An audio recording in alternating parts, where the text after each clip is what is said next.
Bienvenue sur Télé Djibouti dans cette nouvelle édition de votre journal de 15 heures. Au sommaire, 15 heures. Message d'adieu des corps diplomatiques et onusiennes à l'encontre de l'ancien ministre des Affaires étrangères et actuel président de la Commission de l'Union africaine, M. Mahmoud Ali Youssouf. Également dans l'actualité au Gaza, Oxfam alerte sur la pénurie d'eau et le risque d'une épidémie dans la bande de Gaza. Voilà pour les titres. Merci si vous nous rejoignez sur Télé Djibouti. Eh bien, nous entamons donc cette édition avec cette émotion donc palpable dans le salon du ministère des Affaires étrangères.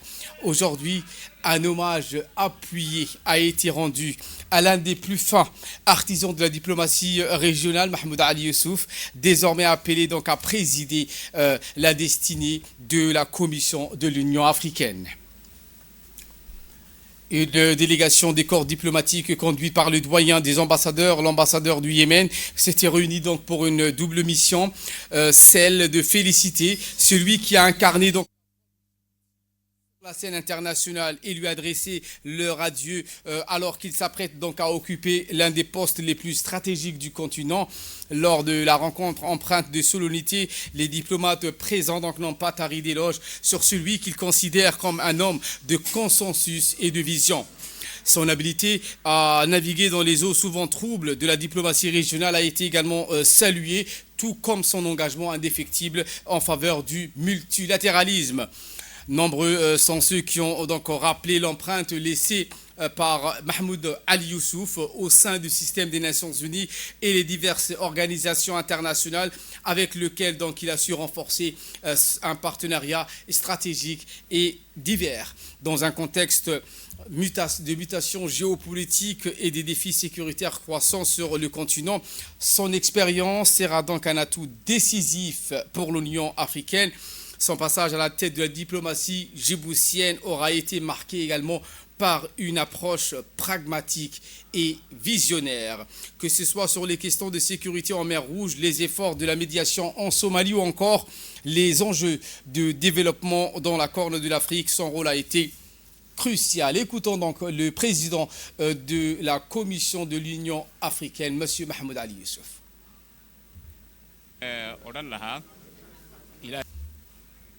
La mission qui m'a été confiée par les chefs d'État africains est une mission extrêmement compliquée.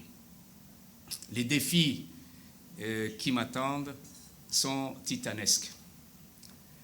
L'Afrique, si je n'exagère pas, traverse une période très tourmentée. Les questions de paix et de sécurité sont des plus urgentes, aussi bien dans le Sahel, en Afrique des Grands Lacs et dans beaucoup de pays. Des crises internes qui sont parfois même dévastatrices. J'aurais besoin non seulement de tous les États membres de l'Union africaine pour mener à bien cette noble mission, mais également de tous les États partenaires de l'Afrique. Et tant que vous êtes tous, vous êtes les représentants de ces États partenaires avec l'Afrique, dont l'Afrique a besoin. Je suis sincèrement d'abord comblé par la confiance de nos chefs d'État africains, mais je suis en même temps accablé par cette lourde tâche qui m'a été confiée. Et je l'ai toujours, je dirais, fait. J'ai travaillé sans relâche, sans m'économiser pendant des années et des années. Et ce qui aujourd'hui est récompensé, c'est le fruit de ce travail.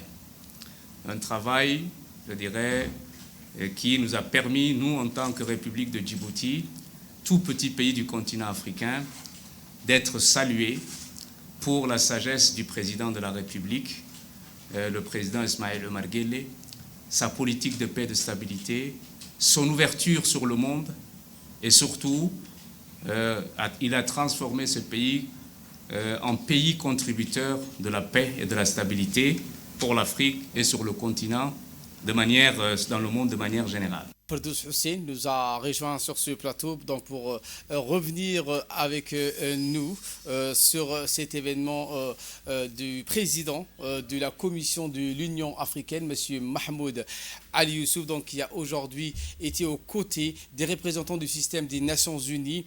Firdaus, bonjour. Bonjour Ali. Merci donc d'être avec nous sur ce plateau. Donc une stratégie diplomatique de Djibouti qui est aujourd'hui un tremplin continental. En effet, Ali, cette stratégie a tout d'abord été initiée par le chef de l'État Ismaël Omar Guelleh qui a envoyé des émissaires partout dans les pays d'Afrique pour soutenir cette candidature de Mahmoud Ali Youssouf qui aujourd'hui se retrouve comme étant président de la Commission de l'Union africaine. Tout d'abord, tout cela a été d'abord possible grâce à notamment une politique éclairée, celle du chef de l'État, mais sans oublier que cette stratégie vient tout d'abord grâce à sa position géographique. Djibouti joue un rôle crucial et Djibouti a su exploiter ses atouts pour devenir un hub stratégique et militaire. Le président de la République, Ismaël Omar Guelleh, a adopté une diplomatie pragmatique, maintenant des relations équilibrées avec les grandes puissances telles que les États-Unis, la Chine, la France et autres, tout en jouant un rôle de médiateur dans les conflits régionaux. Cette approche, Ali, a permis aujourd'hui à Djibouti de se positionner comme un partenaire fiable et neutre tout en attirant des investissements étrangers. Ensuite, sous le leadership du chef de l'État Ismaël Omar Guelleh, Djibouti a maintenu sa stabilité politique dans une région souvent marquée par des conflits et des instabilités. Cette stabilité a renforcé la crédibilité du pays sur la scène internationale et régionale. Notre pays a également joué un rôle actif dans les initiatives de paix et de sécurité dans la Corne de l'Afrique. Merci Firdaus pour ces éclairages. Les propos de la ministre de la Jeunesse et de la Culture, Dr Hibo Moumine Assoui. Comme vous avez suivi hier soir, l'Agence nationale pour la promotion de la culture, sous tutelle du ministère de la Jeunesse et de la Culture, a organisé un concert au théâtre de Saline pour encore une fois montrer à quel point la jeunesse djiboutienne est satisfaite, contente, fière que le candidat djiboutien a emporté, et aujourd'hui il est le nouveau président de la Commission de l'Union africaine. Ils ont voulu encore et encore témoigner de leur joie. Donc, je les accompagne aussi pour dire donc bravo à notre collègue Mahmoud Ali Youssouf. Et je remercie bien sûr et je félicite aussi le président de la République qui est vraiment celui qui fait que Djibouti tout petit a quand même une diplomatie de géant et qui a soutenu son candidat jusqu'au bout. Donc, toute la République de Djibouti aussi. La victoire de Djibouti, c'est la victoire aussi de l'Afrique, d'avoir maintenant à la tête de la Commission de l'Union africaine un président jeune et aussi très engagé dans tout ce qui est développement, épanouissement de la jeunesse panafricaine. Donc je dis bravo.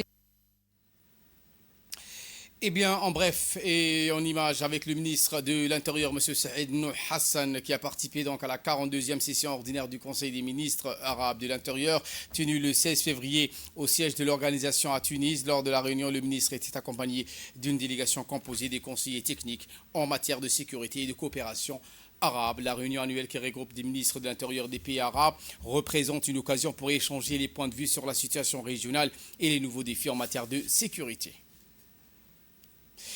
Toujours dans le cadre de la 23e réunion ministérielle de l'initiative Horn of Africa, un panel du haut niveau s'est tenu pour examiner les expériences acquises. Explications.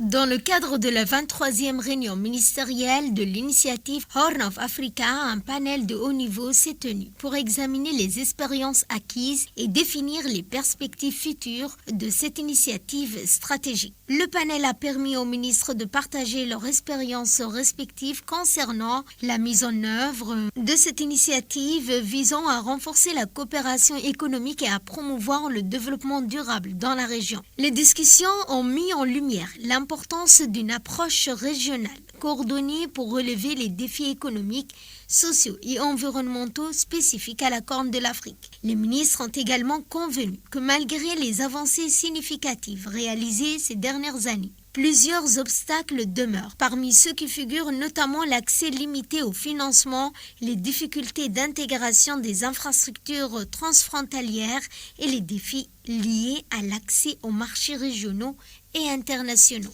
L'un des points forts du panel a été l'accent mis sur l'innovation et la durabilité. L'importance de lutter contre les effets du changement climatique en intégrant des considérations environnementales dans tous les projets régionaux ont été soulignés. Les ministres ont également discuté de la nécessité d'établir des partenariats stratégiques avec les acteurs régionaux et internationaux.